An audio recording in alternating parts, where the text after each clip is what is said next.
Hello, friends and neighbors. I would like to take a couple of minutes and reflect on something that occurred last week. As some of you might know, last Wednesday, I believe, was National Cerebral Palsy Day, and we've had a lot of health situations, nothing severe, but just pretty constant around the house for the last couple of weeks. So, honestly, it kind of snuck up on me. I learned it was National Cerebral Palsy Day about 5 o'clock last Wednesday, and then got busy helping with the boy throughout the rest of the week and the weekend, so I'm just now getting a chance to reflect on this. But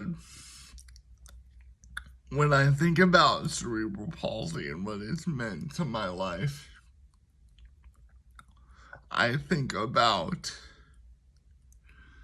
several things, really. First being, as a kid, not really understanding what it was or how it worked, that it was essentially a neurological thing, that the signals to my brain didn't translate to make the muscles in my legs work, which is very scientific, but still a version of what I tell children when they ask.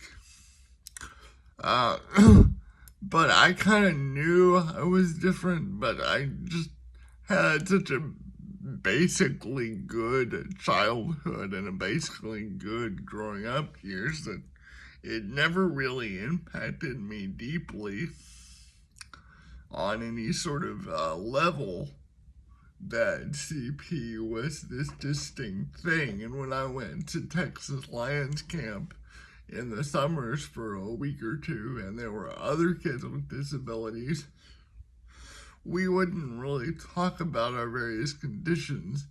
We would just, be kids, and it was interesting and nice and somewhat thrilling to see children with CP. But I didn't really reflect on it deeply as a kid, honestly. But as I got into more of my adulthood and where I stand now, CP has given me so much. I think of things like my wife saying that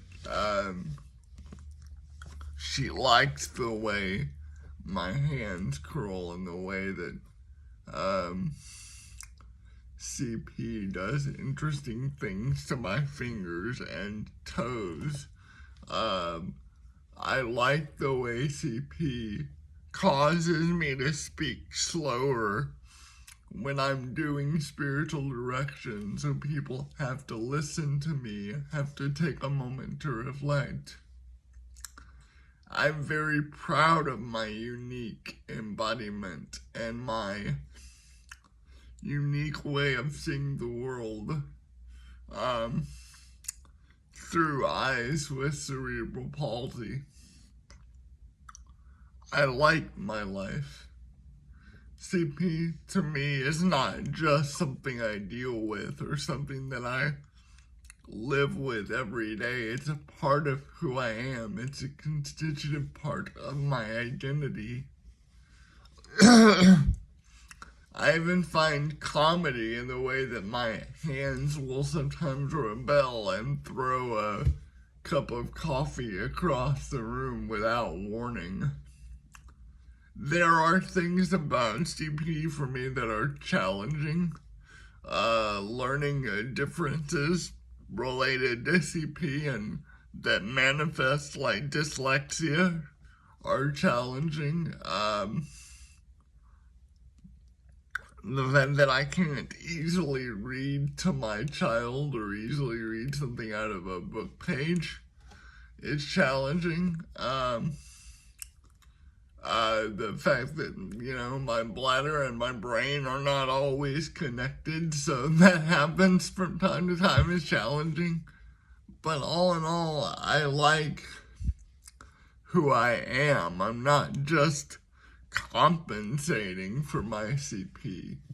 My cerebral palsy is my friend, and that sounds cheesy, but it's true. I wouldn't be who I am today without cerebral palsy. I wouldn't have the job I have today without cerebral palsy. I wouldn't have the story of God that I have without cerebral palsy.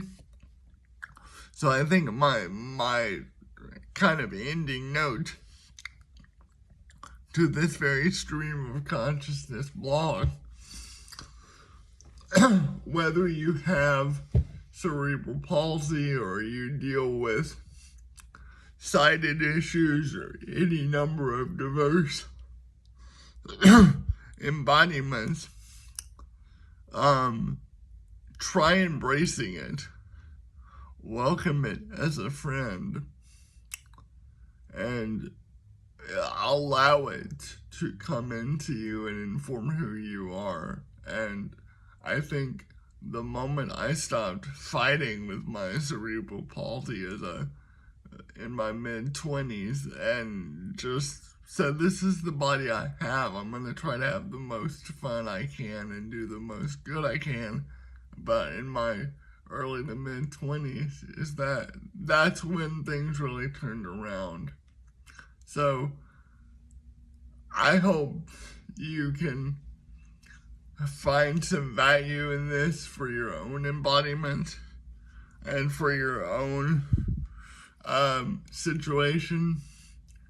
Again, I'm very proud of cerebral palsy. I'm very proud of who it's made me to be and what it's given me. So I just wanted to share those thoughts.